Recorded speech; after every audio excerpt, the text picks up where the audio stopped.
How we doing today?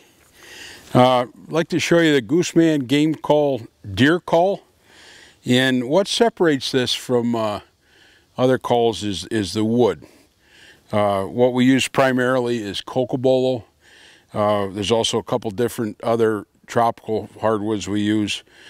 Why we do that is these are tonal woods, and by that I mean they make violins, they make guitar fretboards, that type of thing. It's the way they resonate that makes a deer call sound the way it should. And this is the right stuff to make your deer calls out of. Plus, it's beautiful wood also. Let me go ahead and show you the call.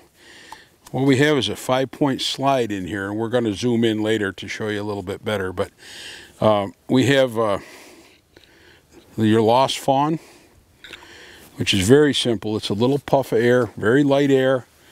We're going to open the hand as we go for back pressure to change the pitch, and you should get something like this.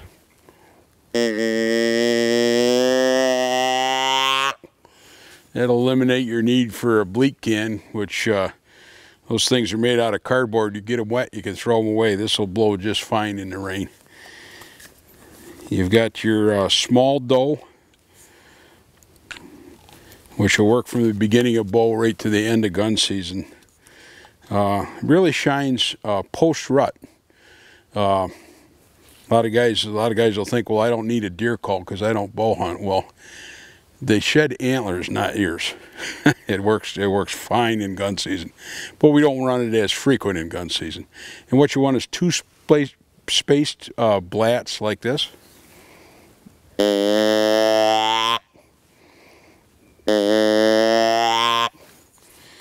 You have your average doe.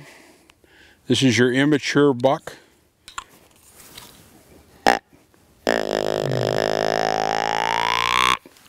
It's the one that might get you run over in rut. Here's your average buck. And I don't know with this speaker if you can hear the sound, but if you try to listen to the difference from a plastic call, listen to the sound this makes.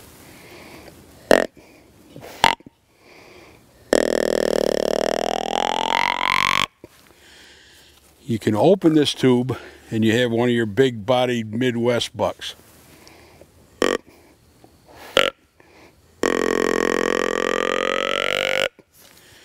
We're going to go ahead and zoom in now on the call. And what I want to show you, if you can see, look how beautiful the wood, the cocobolo, and cocobolo runs blondes, reddish, chocolates, all beautiful stuff. And what we got inside here, your gut system, there's a 5-point slide. You slide this O-ring, it shortens the reed on the soundboard. Gives you different notes. This is the lost fawn. Your next notch is your small doe. You've got your average doe. There's your immature buck. Here's your average buck here. Now, we take the time with this call. When we have the wood on a lathe, we hand sand a Morris taper fit. It's not like your plastic calls. It's not going to fall apart. You take this gut, just finger tight, put it in there like that, and give it a 1/4 twist in. And that's locked. That's not coming out of there. To get it out, you turn it out the same way. If it sits for a while because it's a beeswax finish, you may have to rock and twist. But don't worry about that wood, you won't break it. We're so sure that if you do it this way, you will not have these guts come out, that we will guarantee these against loss. That's right, if you lose a set of guts, call us. If you lose these guts, just call us and we'll pop a set in the mail. And there you have it, guys, your Gooseman game call, deer call. Thank you. Good luck.